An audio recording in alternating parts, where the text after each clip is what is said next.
네, 안녕하세요. 오늘은 유방 쪽의 헬프 증상 진단 용어 등을 공부를 해보도록 하겠습니다. 우선 이제 유방이라고 하는 이제 그 용어는 브레스트라고 하고 의학용어로는 마모 아니면 마스토라는 단어를 또 많이 사용을 합니다. 그리고 유방을 이루고 있는 조금 여러 조직을 해부학적으로 조금 자세히 살펴보면은 일단 이제 마머리 글랜드라고 해서 유선 젖샘이 있어요. 그래서 여기서 마머리가 이제 이 마모, 그 유방을 뜻하는 거죠. 유방의 그 글랜드, 선이다, 샘이다. 그리고 이제 파필라 마메 같은 경우는 유두를 뜻하는 용어고 또 다른 용어로는 니플 아니면 셀리오라고 사용을 합니다. 그 다음 이제 라티페러스 덕은 이제 유관이라고 하는 부위고요. 그 다음 마지막 아레올라는 유륜이라고 해서 조코판이라는 이제 부위입니다. 그래서 얘도 같이 이제 그림으로 한번 보도록 할게요. 그래서 미리 찾아놓은 거를 보면은 이제 오른쪽 그림 봐보면은 이제 그 세부적으로 1번부터 나와 있죠. 그래서 아까 1번 이제 유두라고 해가지고 이형용어로 파필라 마메 아니면 니플 아니면 셀리오라고 했고요. 2번 유륜이라고 했죠. 유륜은 마지막에 있던 단어 그 아레올라라고 하는 적고판을 얘기를 합니다. 그 표면에 있는 그 부위. 그리고 이제 4번에 이제 유관, 그 적관이 있죠. 락티페러스 덕이 있고요. 그 다음 5번이 이렇게 동글동글하게 되어 있는 그 부분이 유선, 젖샘이라고 해서 마머리 글랜드가 이 부위고, 그 다음 이제 나오지 않았던 것 중에 이제 노란색 부위가 이제 지방 조직으로 되어 있고, 또 섬유 조직도 있고요. 그 뒤편으로 해서는 이제 근육이 있죠. 그래서 이제 유방의 그런 해부학적인 부위들을 한 번씩 봐봤고, 그 다음 용어는 이제 그 암쪽 용어 전에 지네코마스티아라고 하는 용어가 있어요. 얘는 이제 여성형 유방이라고 해서 이제 남자들에게서 보이는 그 증상이죠. 그래서 남자들이 약간 여성의 유방처럼 가지고 있는 경우를 지네코마스티아라고 하고요. 그 다음은 이제 브레스트 캔서, 유방암에 대해서 이제 보도록 할 거예요. 일단 이제 유방암 같은 경우는 차트를 보다 보면은 유방암이 어디 부위에 생겼느냐의 그 생긴 부위를 약어로 이렇게 작성하는 경우가 있어요. 그래서 이제 이 발생 부위, 유방암 발생 부위를 약어로 같이 알아두시면 좋고요. 우리 이제 체스트에서도 사분면으로 이제 가슴 이제 나눠서 막 배우잖아요. 오른쪽 위에 부분이다. 또 오른쪽, 왼쪽 위에 부분이다. 이런 식으로 이제 그 배웠었는데 이게 지금 사등분을 해서 이제 그 약어를 사용을 하는 거예요. 그래서 그 사분면이라는 뜻으로 이제 Q라는 약어를 많이 썼죠. 그래서 Q가 이제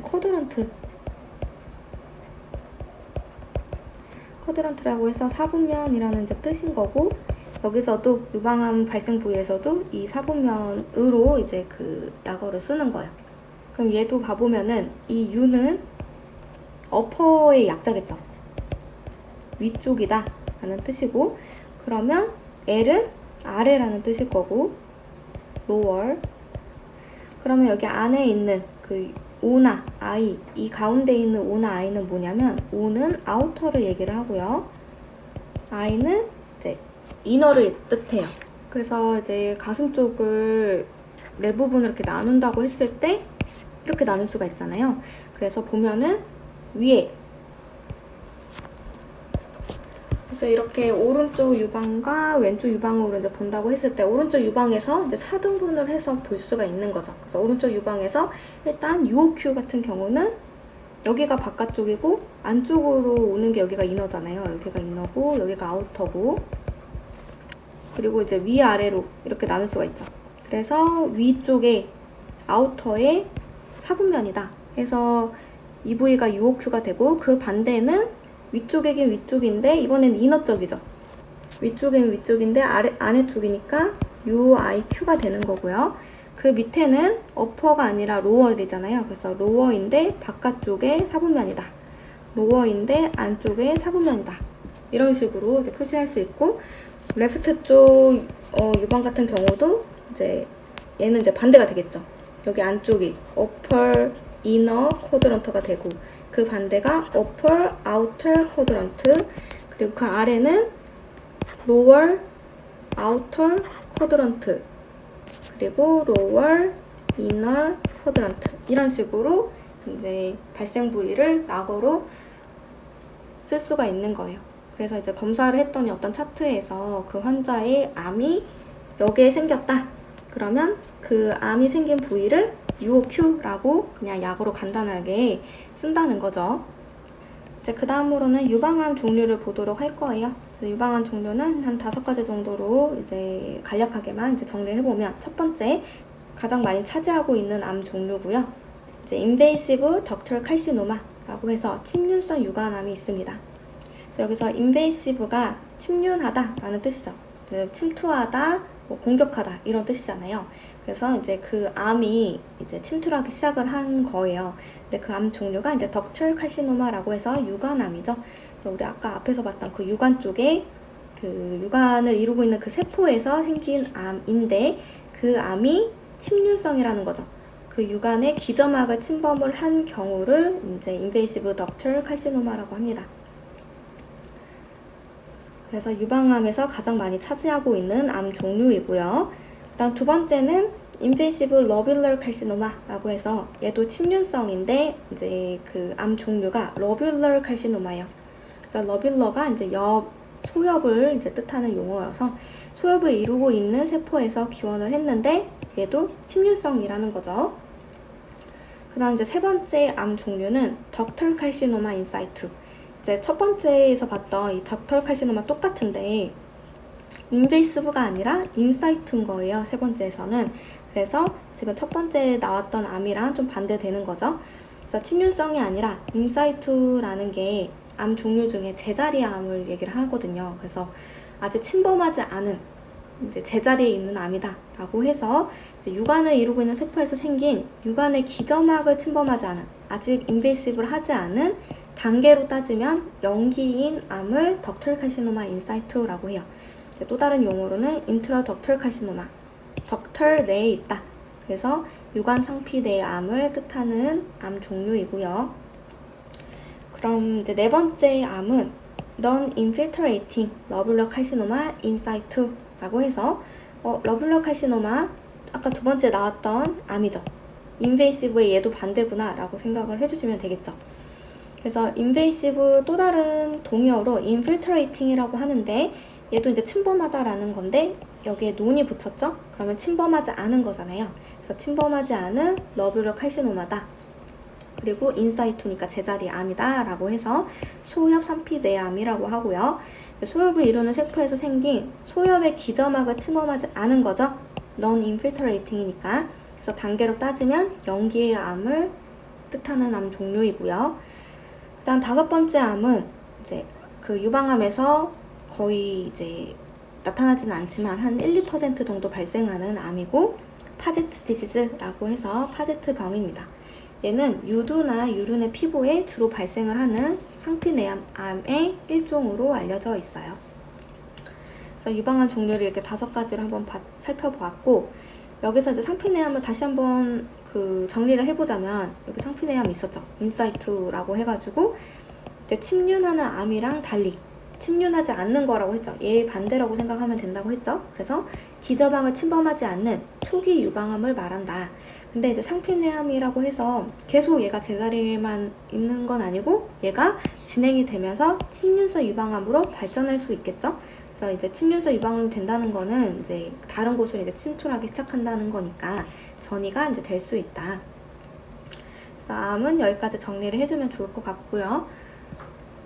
이제 그 다음 유방암을 진단하는 방법, 검사하는 방법에 대해서 이제 보도록 하겠습니다.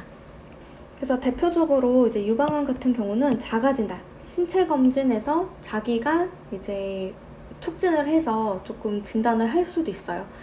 그래서 보통 이제 유방암은 이제 자가 진단을 통해서 뭔가 이제 만져지는 멍울이나 뭐 덩어리 같은 게 보여서 병원에 와서 정확하게 검사받고 이제 암 진단을 받는 경우가 있는데, 이때 이제 자가 진단 같은 경우는 언제 하면은 제일 좋냐면, 이제 여자들은 생리를 하니까 이제 생리의 그 전후로 해서 그때는 유방이 좀 딱딱하거나 통증이 있잖아요. 이제 그 촉진을 했을 때.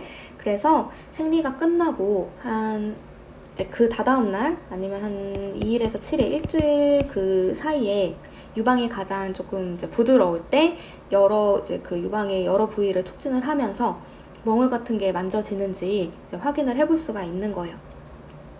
그래서 멍울이나 어떤 통증이 있는지 아니면 뭐 분비물 같은 게 보이는지 이런 것들을 통해서 뭔가 이제 좀 이상하다 싶으면은 이제 병원에 가서 이제 추가 검사 등을 해보는 거죠. 그래서 이제 유방 검사 자가 진단할 때는 뭐 앉아서 해볼 수도 있고 뭐 누워서 해볼 수도 있고 그런 식으로 이제 촉진을 해볼 수 있고요. 그다음 이제 병원에 가면은 이제 영상 검사를 대표적으로 이제 하게 되는데 대표적인 게 이제 유방 촬영이 있죠. 그래서 유방 촬영은 의학용어로 마모그래피라고 해서 이제 그 유방에 압박을 가해서 이제 검사를 하는 방법이에요. 그래서 이 유방 촬영술로 거의 한 90% 이상의 이제 그 정확성으로 조기암을 이제 찾을 수 있다고 하고요. 유방 촬영이랑 이제 대표적으로 많이 하는 게 유방 초음파 검사도 있어요. 유방 초음파 검사는 울트라소노그래피라고 해서 이제 초음파 검사를 하는 거죠. 유방 쪽을. 그래서 이 유방 촬영에서 발견되지 않았던 낭종 같은 것들을 이제 한 90% 이상 진단을 할 수 있고요. 그리고 이제 진단 목적뿐만 아니라 그 조직 검사를 할 때 병행을 해가지고 조직을 뗄 때도 어느 부위에 조직을 떼야 되는지 정확하게 봐야 되잖아요. 그때도 이제 초음파 검사를 활용을 해서 이제 조직 검사를 할 수도 있습니다. 그 다음 세 번째 검사 방법은 PET라고 해서 양점자 방출 단층 촬영이라고 하는데요. 얘는 이제 암세포의 어떤 특징을 활용을 하는 거예요. 그래서 암세포는 다른 세포랑 달리 엄청 성장이 빠르거든요. 그래서 이제 성장이 빠르다 보니까 물질 대사가 엄청 활발을 하고 그 활발하다는 것을 이용을 해가지고 이제 방사선 그 동위원소를 결합한 의약품을 이제 체내에 주입을 한 다음에 촬영을 해보면은 그 방사선 동위원소의 그 흡수가 일어나는 그 부위가 활발하게 이제 흡수가 일어나는 부위가 보이면은 그 부위에 암이 있다라고 이제 생각을 할 수가 있는 거예요.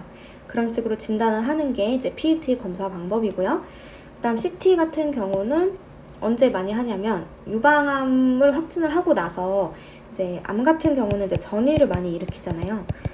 그래서 유방암도 이제 전이를 한다고 하면은 뭐 간이나 뭐 폐 이런 쪽으로 이제 전이를 일으킬 수 있는데 이런 쪽으로 전이가 됐는지 아니면 이제 전이를 이제 했다고 하면 어느 정도 전이가 됐는지 그 병기를 확인을 할 때 병기를 정확하게 진단을 하고자 할 때 이 CT 촬영을 이제 병행을 합니다.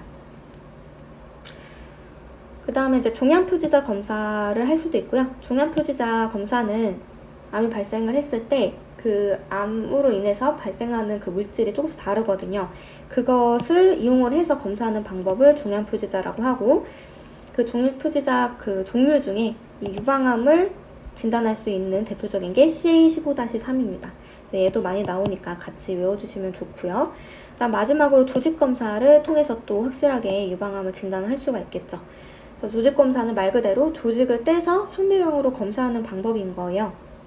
그 방법이 지금 한 5가지 정도 나오는 거고 일단 대표적으로 첫 번째 FNA 검사 방법.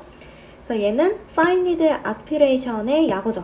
이 Fine Needle이 미세침이라고 하는 그 용어고 Aspiration이 흡인을 한다라는 뜻이잖아요. 그래서 미세침을 찔러가지고 거기서 세포를 이제 채취를 해서 그걸 현미경을 검사를 하는 거예요. 여기서 FNA 검사 같은 경우는 이제 미세침이니까 엄청 가느다란 그 바늘을 찔러서 검사를 하는 겁니다. 그 다음 이제 코어 니들 바이옵시 같은 경우도 얘는 이제 그 바이옵시라는 말 자체가 생검이 조직을 채취해서 검사를 하는 거잖아요. 근데 이제 코어 니들은 그 중심부, 그러니까 유방에 작은 약간 절개창을 내가지고 그 중심부에 바늘을 넣어서 조직을 떼서 검사하는 방법입니다. 그래서 FNA에서 이제 얻을 수 없는 조직을 이 중심부 바늘 생검을 통해서 이제 진단을 할 수 있고요. 그다음 마모툼이라고 해서 이제 마모툼 검사는 조금 그 바늘의 굵기가 굵은 것의 검사라고 생각을 하면 돼요. 그래서 얘는 초음파 검사 같이 진행을 해야 되고요. 바늘 자체가 되게 굵은 거 사용을 하는데 그 안에 이제 그 굵은 바늘을 병소에 넣고 증거 흡입기를 작동을 시켜가지고 바늘 안으로 조직을 끌어들이는 거예요.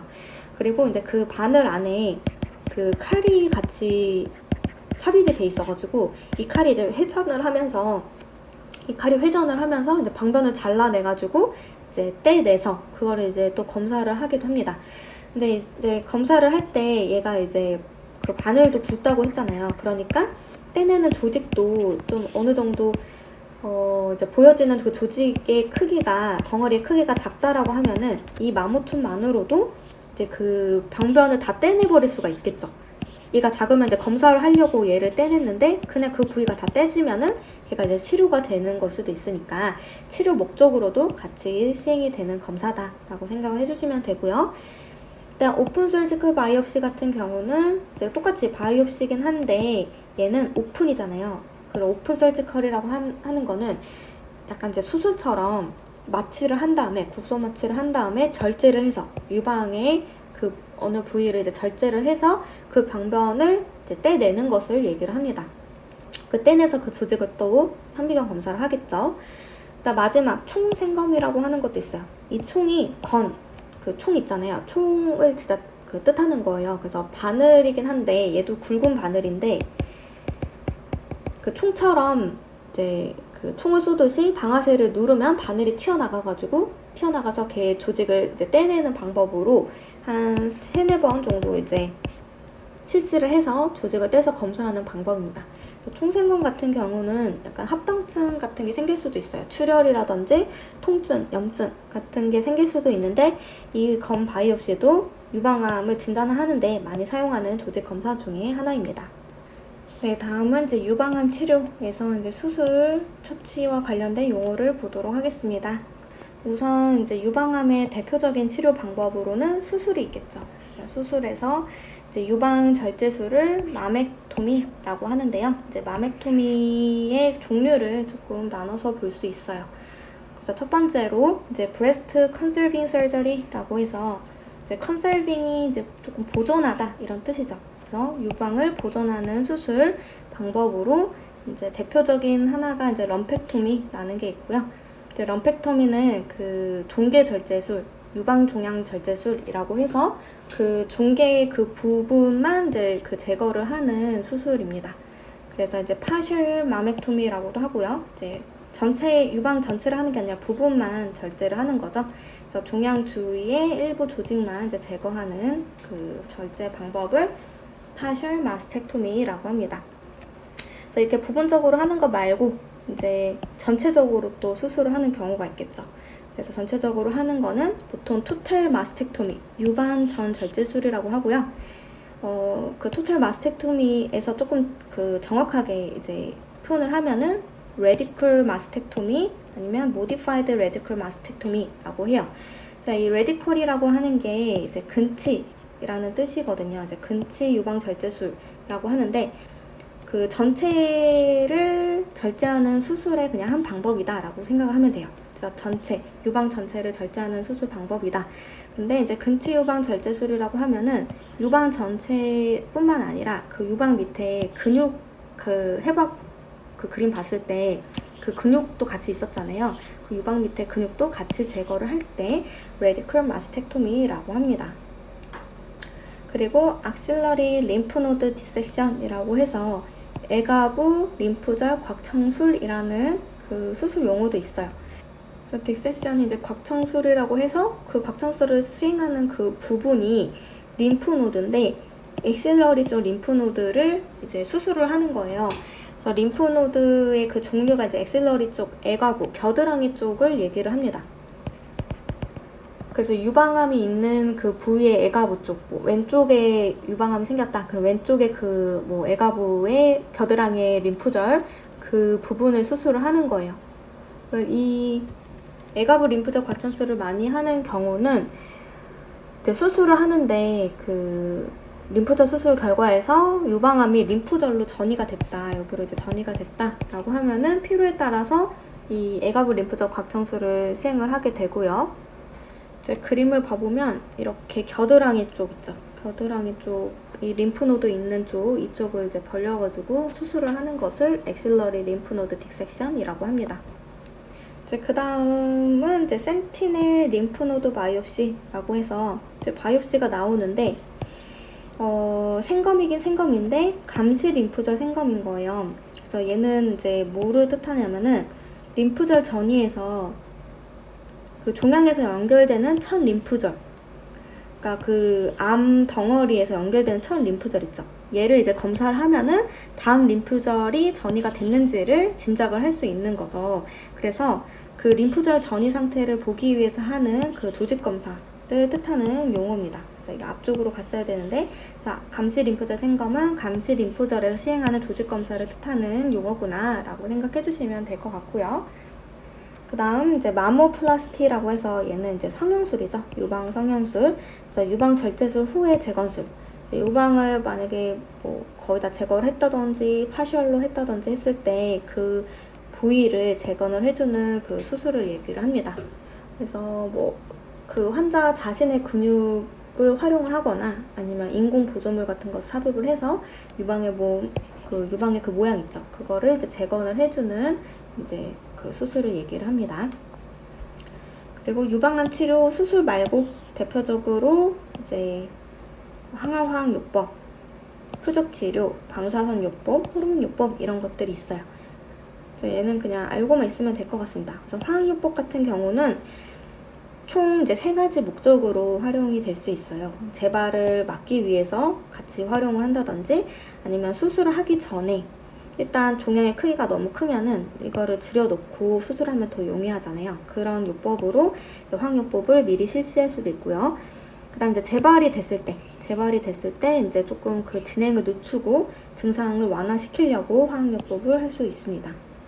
그 다음 이제 표적치료 같은 경우는 유방암 세포에서 발현되는 수용체, 단백질, 변이 유전자 등을 선택적으로 차단을 시켜가지고 암세포만 선택적으로 공격을 하는 치료. 그래서 얘가 조금 발전된 거죠. 그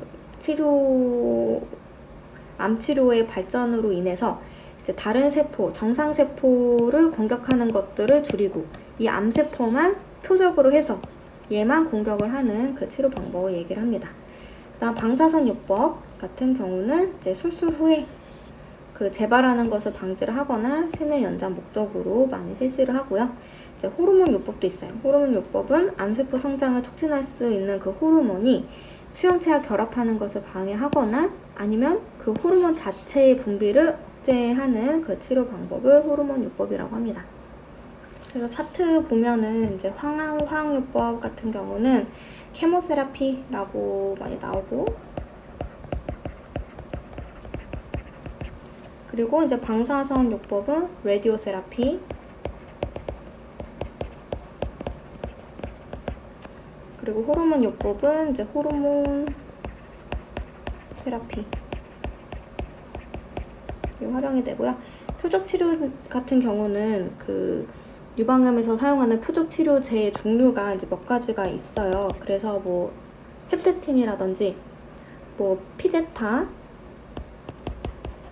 등등등 이런 용어가 이제 보면은 이 환자는 표적 치료를 했구나 라고 이제 알면 되는 거예요. 그래서 오늘은 여기까지 해서 유방암과 관련된 용어들을 같이 공부를 해봤고요. 이제 다음 시간에는 유방암 차트를 한번 공부를 해보도록 하겠습니다. 감사합니다.